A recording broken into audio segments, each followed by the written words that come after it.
It's not often that I hear a cool original movie premise and the movie ends up living to expectations, but in 2012, one of those rare films did come to pass. Wreck-It Ralph. Greetings fanboys and fangirls, I'm Erod and I'm the Blockbuster Buster. In 2012, we suddenly entered Bizarro World. One of the most underappreciated writer-creators suddenly became a highly sought-after superstar filmmaker, and Disney and Pixar momentarily switched places. Suddenly, it was Pixar that was producing the Magical Princess movie, and Disney was the one producing the movie with a cool inventive premise. In fact, when the trailers for Wreck-It Ralph first came out, a lot of people thought that it was a Pixar movie, and the fact that Pixar co-founder John Lasseter was attached as producer added to the confusion. Suffice it to say, Wreck-It Ralph is one of the coolest, most original and innovative animated films ever, and it deserves a bit more praise than being labeled as a wannabe Pixar film. In fact, this is the first animated Disney film that I've loved in a long time. Hell, the last animated Disney film that I loved was Aladdin. But that's enough, John. Let's press start and get this review going with The plot. In a world where video game characters are alive, and an arcade is actually a community in which you can travel from one game to the other using the arcade console's power cables and surge protectors, the classic game Fix-It Felix Jr. has officially celebrated its 30th anniversary of being a plugged-in active game, which is quite a feat for a classic video game. All is well for the characters of Fix-It Felix Jr. as they celebrate this momentous occasion. Everyone is enjoying the festivities except for the game's villain, Wreck-It Ralph. You see, in spite of the fact that the video game characters are only playing roles, and they in no way resemble the characters that they play within their respective games, there is still a severe prejudice against the characters who play the bad guys, and Ralph is completely tired of it. At the end of Fix-It Felix Jr., when Felix defeats Ralph, he receives a medal along with a great deal of adulation. So Ralph concludes that if he gets a medal, he will be treated like a hero, just like Felix. So Ralph leaves his game and goes on a tumultuous misadventure traveling from game to game, all in the pursuit of getting his medal and gaining the respect that he deserves, all the while causing all sorts of havoc in the process. They don't call him Wreck-It Ralph for nothing. Hey yo, everybody!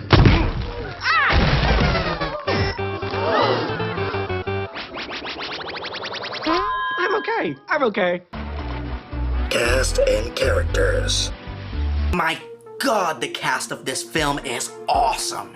And yes, they mostly pick celebrity actors to play the characters, but this is one of those rare occasions where each of them was actually very well picked. And I like how the actors were required to attend the recording sessions together. It just enhances a performance greatly when one actor has another actor to play off of. Before I start talking about the central cast, I have to mention all the great cameos in this movie. Not just video game characters, but they actually managed to sneak in Japanese pastry mascot Beard Papa into the movie, voiced very briefly by John DiMaggio. Then you have awesome appearances by Bowser, M. Bison, Zangief, Ken, Ryu, Kano, Dr. Robotnik, Clyde, Pac-Man, Frogger, Cubert, Root Beer Tapper, played by the great Maurice LaMarche, and of course, Sonic the Hedgehog, played by Robert Craig Smith himself, the actual voice actor that voices Sonic in the video games in English. Now let's jump into the main cast, starting with the most impressive performance of them all, Alan Tudyk as King Candy.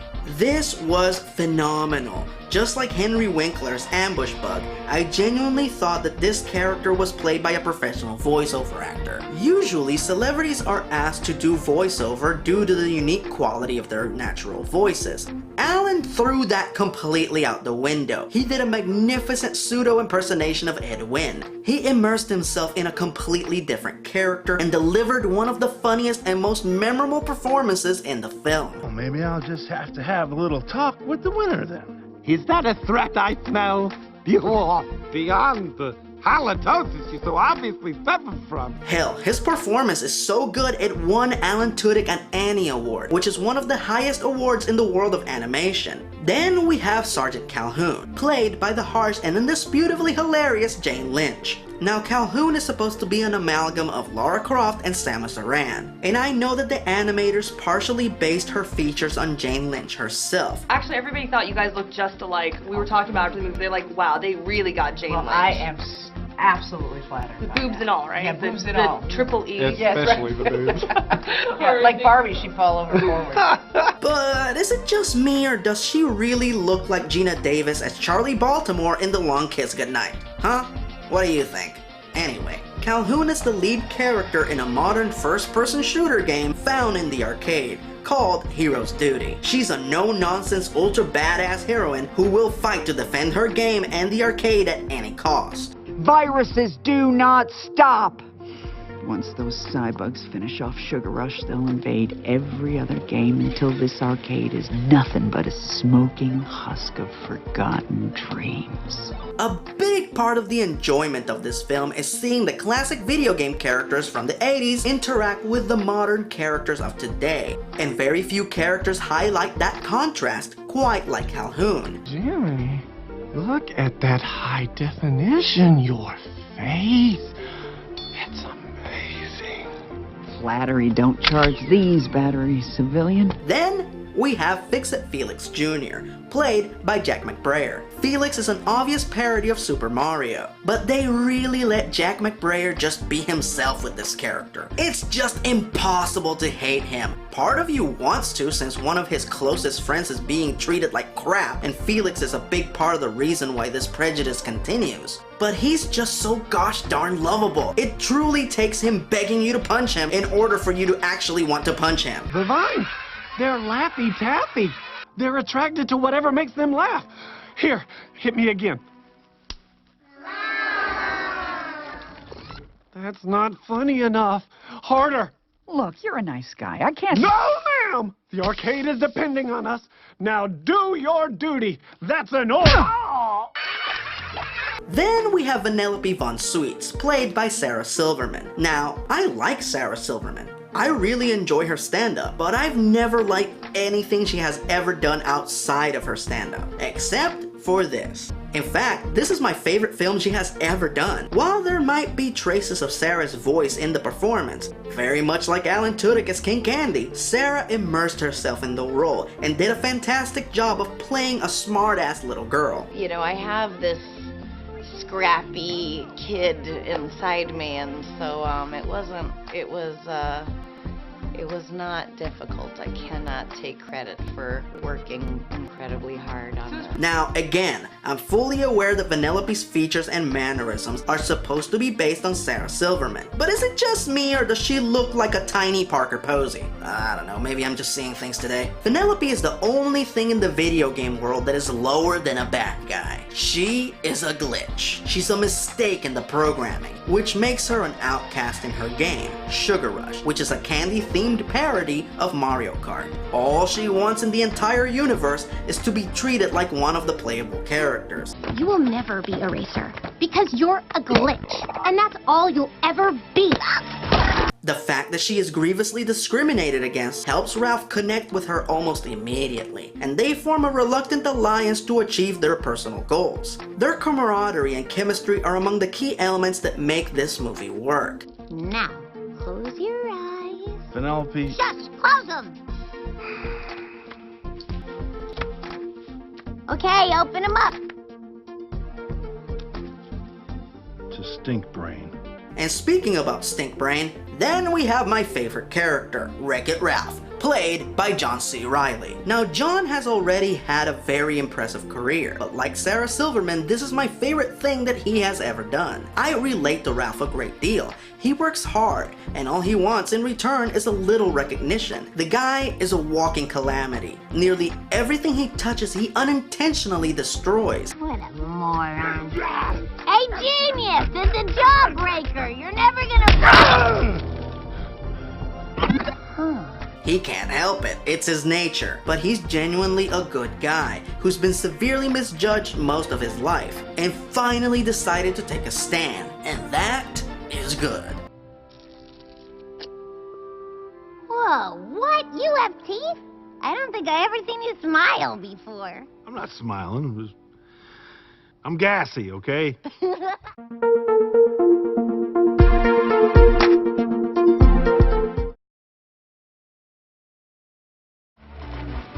Favorite scene. Holy guacamole, there are a lot of awesome scenes and sequences in this movie. From the great race scene at the end, to the fantastic sequence of Ralph posing as a character in the uber-violent hero's duty.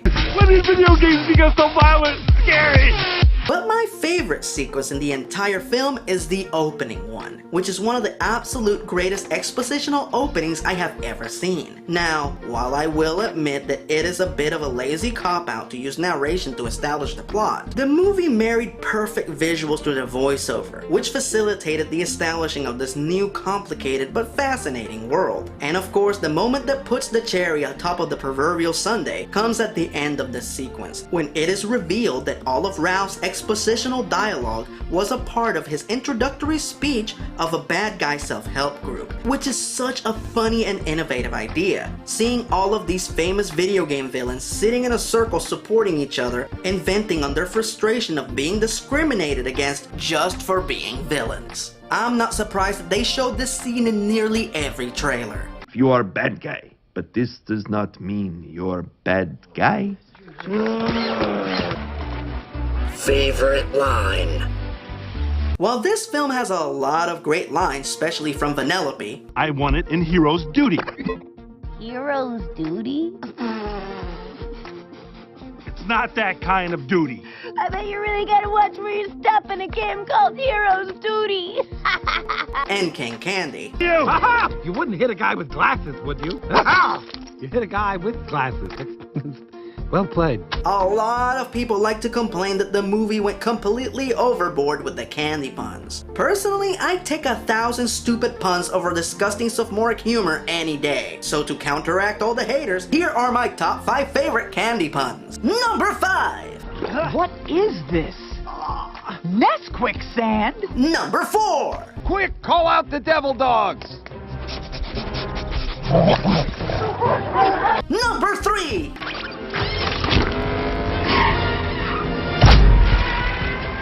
Oh, a la mode! Number 2! Oreo, Oreo. Number 1! Uh-oh. Start the car! Are you hurt, sire? No, he just glazed me. But my absolute favorite line in the movie goes back to my favorite scene, and that is the bad guy affirmation, which they say after all of their sessions. Very few lines do as good of a job of summarizing what the movie is truly about. I am bad, and that's good. I will never be good, and if that's not bad, there's no one I'd rather be than me. Character design and animation. Major props to Andre Medina, who did the majority of the character designs for this film, and they were excellent. While the lead characters might be new, they still feel familiar, and they fit in perfectly with the pre-established video game characters. Ralph was partially based on Bowser and Donkey Kong, for example. Little details like Vanellope's skirt being upside down Reese's peanut butter paper cups, and her stockings having the pattern of green candy canes were very much appreciated by yours truly. My favorite supporting and or background characters include Winchell and Duncan. Come on, they're cops and they're donuts. That's just genius. Oh, and I like Candlehead too. You know, eventually somebody's gonna come by and put out that candle. Believe it or not, early in production it was considered to keep all of the characters with the same graphic look of their respective video games. In other words, Ralph was going to remain an 8-bit character throughout the entire film. Thankfully, this was abandoned, as it was concluded that it would have been impossible for Ralph to convey the large range of emotions that the script called for. Suffice it to say, it was a very smart change and the animation is awesome. I like all the little bits of awkward motion that remind you that this movie takes place inside of video games. Like when Ralph destroys the cake at the 30th anniversary celebration. And the splatter from the cake's frosting takes pixelated shapes. I also love how Tapper and the Nicelanders tend to skip a frame of motion every time they move. Very much like your traditional 8-bit characters. Oh, come on, you know people. There's gotta be... Need a root beer. Coming. Hold that thought. Final verdict. A lot of folks like to refer to this movie as Toy Story with video games, and while I will not dispute that the similarities are there, Pull my string, the birthday party's today? Okay, everybody, coast is clear.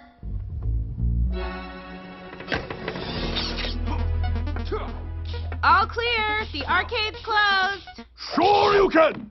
Whew, what a day. So, you want to head to Tapper's, Ken? If you're buying, buddy. the stories are completely different. And as far as I'm concerned, in the end, the story is all that matters. My one and only complaint about this movie, and this is me being very nitpicky, is that the most douchey and overly racist character in the movie, Gene, never truly gets his comeuppance. This guy openly treats Ralph like shit for no good reason at all. Oh please, where's a bad guy gonna win a medal? And he is never ever punished for doing so, except for a quick dream sequence. Now, a friend pointed out to me that during the end sequence, it looks like Gene gets blown away with some dynamite during a game of Fix-It Felix Jr. But it's hard to tell if it's truly him or not. And it happens so quickly that it's just not satisfying enough. That Higgins-looking racist son of a bitch deserved a trip to the Fungeon. Fungeon? Fun dungeon. You know, it's a play on words. It's a fun...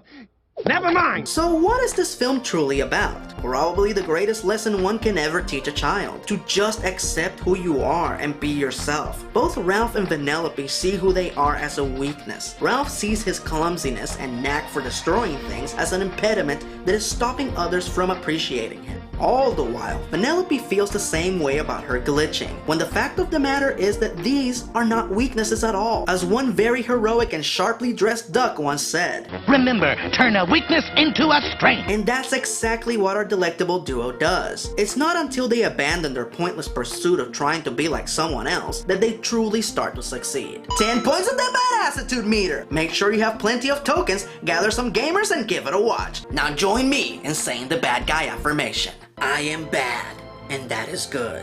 I will never be good, and that's not bad. There is no one that I'd rather be than me. Wreck-It Ralph is a giant of a man, 9 feet tall with really big hands, living in a stump on his very own land until his world went crazy. He was minding his own business on the day Join the Legion, suckers! They showed a piece of paper saying eminent domain. They built an apartment building saying progress was to blame. Hello? Hello? Somebody, anybody, please let me out. What's he say? What's he say? I'm gonna wreck it. Oh, why do I fix everything I touch? Oh.